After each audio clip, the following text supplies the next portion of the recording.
नमस्कार। Class 12 accountancy का अपना चैप्टर है जॉइंट वेंचर। हमने अपनी पिछली क्लास में आपको फर्स्ट मेथड कंप्लीट कर दिया था, जिसके 5 न्यूमेरिकल थे। हमने बुक के सारे क्वेश्चंस कर लिए हैं और पहले मेथड में हमने ये समझा था कि यहाँ आपके को वेंचर्स जॉइंट वेंचर के लिए अलग से बुकें मेंटेन करते थे। लेकिन आज हम ये समझेंगे कि आपकी जब जॉइंट वेंचर के लिए अलग से बुक मेंटेन नहीं करते हैं, हम अलग से लेखा पुस्तकें नहीं रखते हैं, उस समय आपको किस प्रकार से लेखा करना है। तो यहाँ हमारे पास दो अलग अलग विधियाँ हैं। पहली विधि आती है कि जब प्रत्येक साहसी केवल स्वयं के लेखे रखता है। दूसरी विधि है कि जब प्रत्येक साहसी सभी व्यवहारों का लेखा रखते हैं। पहला मेथड हम ये जानते हैं कि जब प्रत्येक साहसी मतलब एक को वेंचर अपनी खुद के ट्रांजैक्शन का लेखा करेगा, केवल खुद का। और दूसरा आता है कि जब सभी व्यवहारों का लेखा करते हैं। तो हम यहाँ पे आज समझेंगे जब प्रत्येक साहसी केवल स्वयं के लेखे रखता हूं,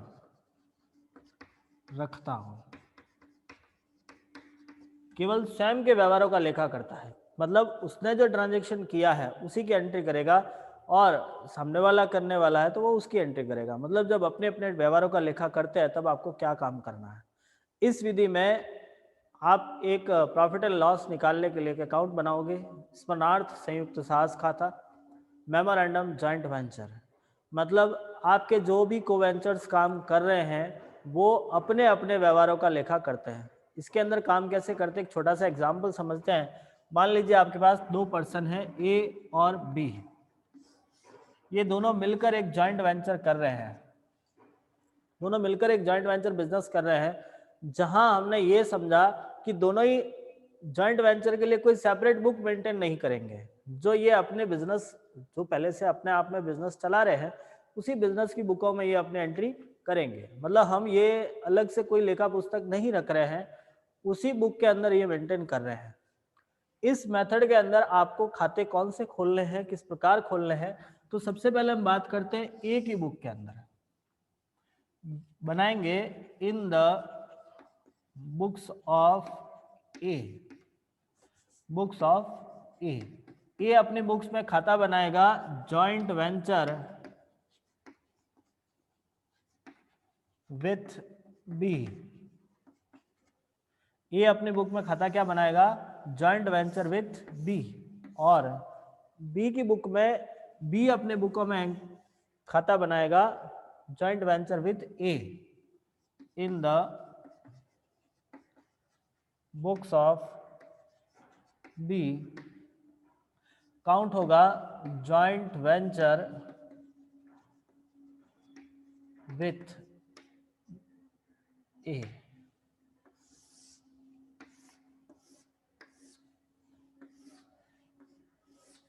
देखिएगा अब आपको इसमें काम क्या करना है, कैसे काम करना है, वो थोड़ा सा समझने की कोशिश कीजिएगा। ट्रांजैक्शन तो वही रहेंगे, ट्रांजैक्शन बदलते नहीं है। मेजर ट्रांजैक्शन वही है, माल खरीदना, माल बेचना, खर्चा भुगतान करना, बस यही है। लेकिन इसमें करना कैसे है, सबसे पहले हम एक ट्रांजैक्शन समझते हैं कि मान लीजिएगा ए और बी दोनों बिजनेस कर रहे हैं। ए ने बी को पैसा भेजा है, बी ने ए को पैसा भेजा है, जिसको हम एडवांस राशि बात करते हैं। यदि कोई कोवेंचर दूसरे कोवेंचर को एडवांस भेजता है, एक व्यक्ति दूसरे व्यक्ति को एडवांस भेजता है। अब एडवांस आपके तीन प्रकार से हो सकता है, या तो कैश में होगा, या चेक से होगा, या बिल होगा। तीन टाइप हो सकते हैं एडवांस के। अब हम बात करते हैं, मान लीजिए ए प्राप्त कर रहा है, तब ए जब रिसीव करेगा तब एंट्री करेगा बाय कैश, बैंक, मैं इसके साथ ही लिख सकता हूं, या बाय बिल से सेबल। ये तीनों ही एक साथ में, मतलब कोई भी एक आ सकता है एडवांस का। एडवांस रिसीव हुआ है, जब आपको एडवांस रिसीव होता है तब एंट्री जनरली हम करते हैं cash account debit, bank account debit, या bills receivable account debit to joint venture with B या ए। मतलब एडवांस रिसीव हो रहा है, प्राप्त हो रहा है, तब तो आपने बाय में लिख दिया। और यदि आप दे रहे हो एडवांस, आप दे रहे हो, मतलब ए दे रहा होता, यदि ए ने एडवांस दिया होता तो उसकी डेबिट साइड में लिखता टू कैश बैंक या बिल्स पेबल, क्योंकि बिल रिसीव होता है तब रिसेबल लिखते हैं, देते हैं तब बिल्स पेबल लिखते हैं।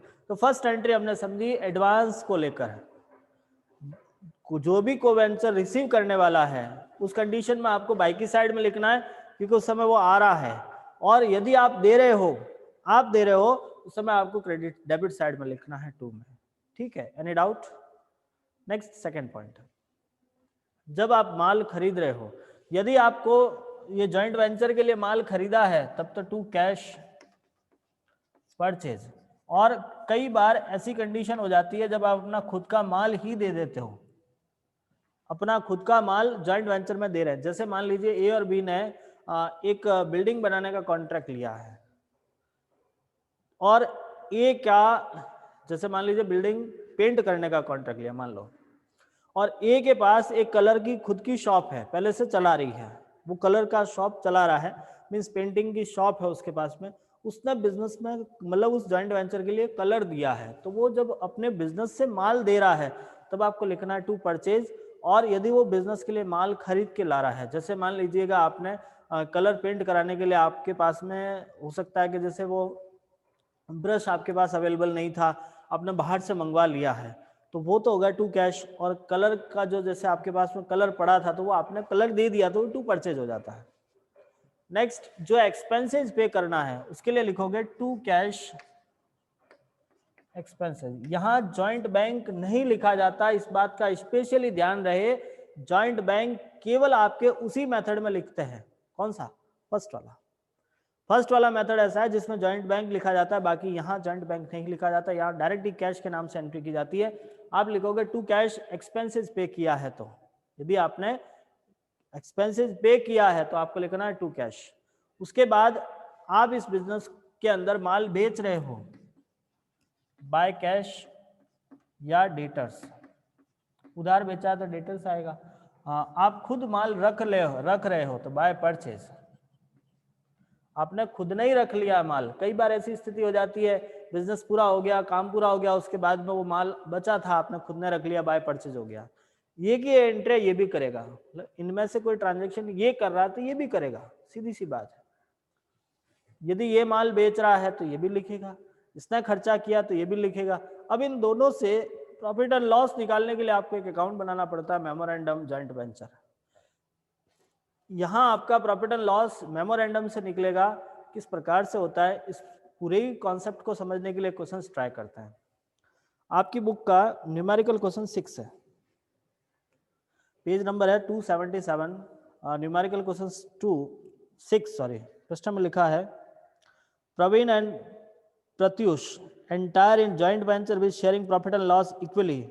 Praveen sent to goods worth 3 lakh and paid carriages and freight 10,000 and other expenses 4,000. Pratyush sent goods worth 2,40,000 and paid the consignment expenses and sundry expenses 15,000 and go down rent 5,000. Goods to be sold by Praveen. They decided 2% commission on sales. Praveen sold all the goods for 6,84,000. Prepare the memorandum joint venture account and joint venture with Praveen in the books of Pratyush and joint venture with Pratyush in the books of Praveen. Final payment is made through by bank draft. पढ़ लिया आपने, सुन लिया, सुनिएगा सवाल को क्या करना है। सबसे पहला काम, हम प्रश्नों को जब सॉल्व करते हैं आपको मेथड समझना पड़ता है। हमारे पास 3 मेथड हैं और तीनों में से कौन सा मेथड लग रहा है ये कैसे पता चलेगा?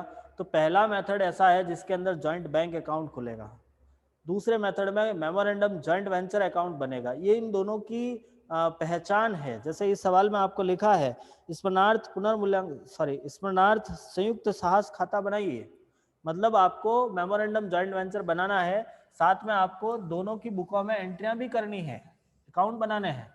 तो हमारे पास 2 पर्सन है, प्रत्युष और प्रवीण, हम दोनों की बुक मेंटेन करते हैं। बड़े ही ध्यान से समझने की कोशिश करना। सबसे पहला पर्सन आता है प्रवीण, हम लिखते हैं in the books of Praveen. Question number 6, in the books of Praveen इसके अंदर खाता बनेगा joint venture with Pratyush,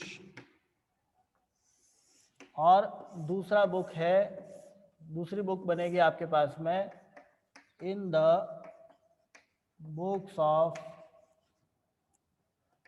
Pratyush, count होगा जॉइंट वेंचर विथ प्रवीण। देखिएगा, अब यहां ध्यान रखना प्रवीण की ट्रांजैक्शन प्रवीण की बुक में और प्रत्यूष के ट्रांजैक्शन प्रत्यूष के बुक में, बाकी कुछ नहीं है। एक एक लाइन पढ़ के हम ट्रांजैक्शन करेंगे। सबसे पहले लिखा आपको प्रवन एवं प्रत्यूष एक संयुक्त साहस में भाग लेते हैं, लाभ हानि बराबर बांटते हैं, मीन्स इनका profit and loss equally share होगा।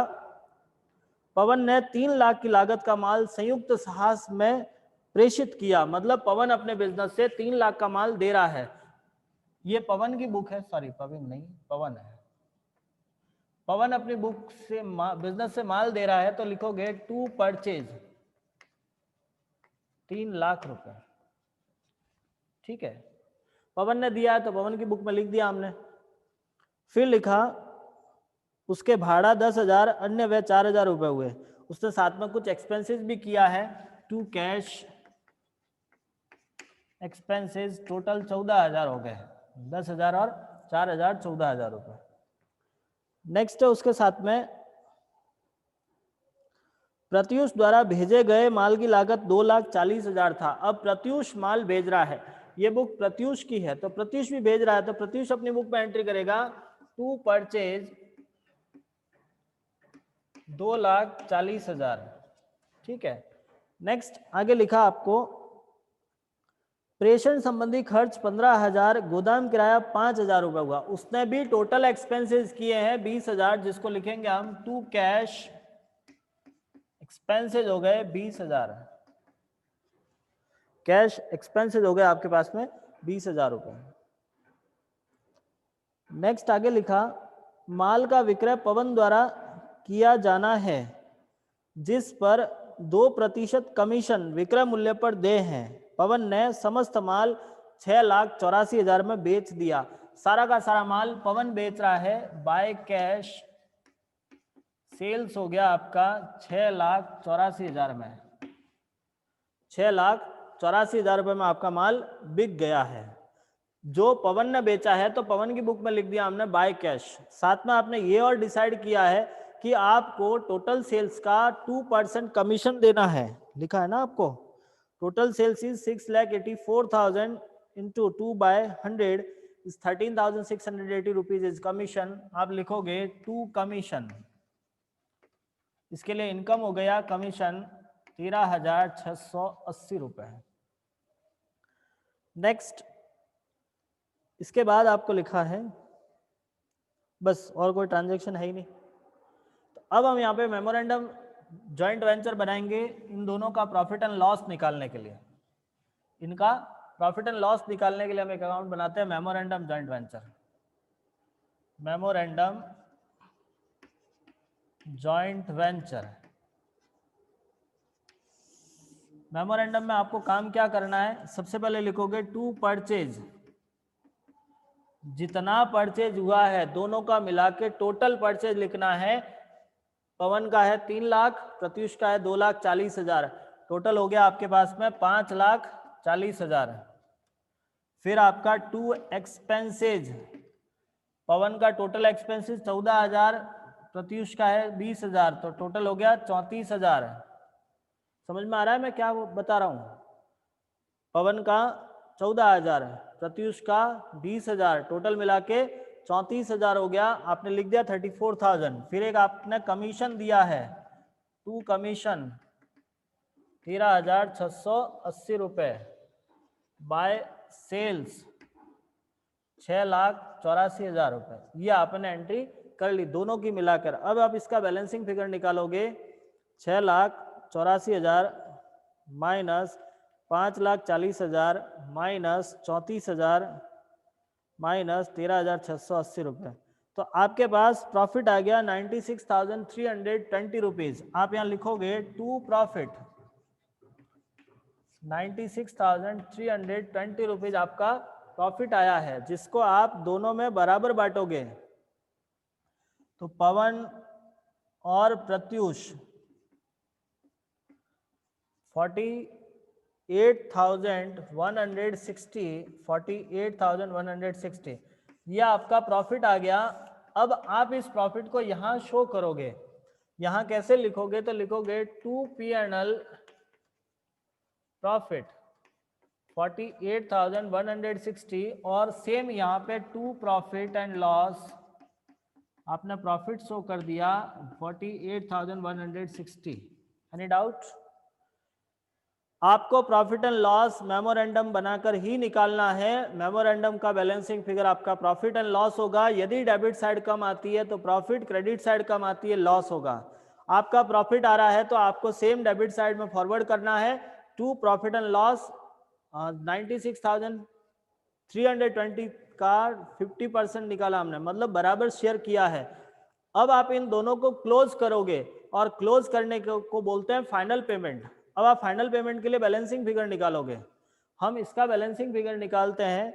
6,84,000 माइनस करोगे यहाँ से 3 लाख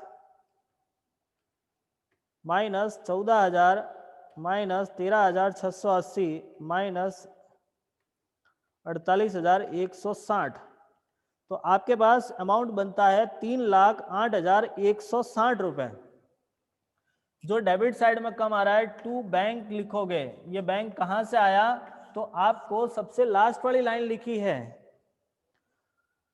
आपको क्लियर सबसे लास्ट में लिखा है। हाँ, मैं आपको लाइन पढ़ के सुना देता हूं। Final payment is made through bank draft. सबसे लास्ट में लिखा है कि फाइनल पेमेंट जो होगा वो बैंक ड्राफ्ट से होगा, बैंक से होगा। तो आपको लिखना है टू बैंक और अमाउंट है आपके पास 3,08,160 रुपए। अब इसके डेबिट साइड आया है तो उसके क्रेडिट में ही आएगा, इस बात का ध्यान रहे। ये इस चीज का ध्यान रखना, इसके डेबिट में आ रहा है तो उसके क्रेडिट में आएगा, इतना ही अमाउंट से आएगा। एक बार हम करके देख लेते हैं। 2,40,000 प्लस 20,000 प्लस 48,160 रुपए, तो सेम अमाउंट आ रहा है क्रेडिट साइड में। बाय बैंक लिखोगे फाइनल पेमेंट 3,08,160 रुपए। स्क्रीनशॉट लो इस सवाल का, ये सवाल आपका कंप्लीट होता है। नेक्स्ट आपको कुछ काम बताएंगे, स्क्रीनशॉट लो इसका।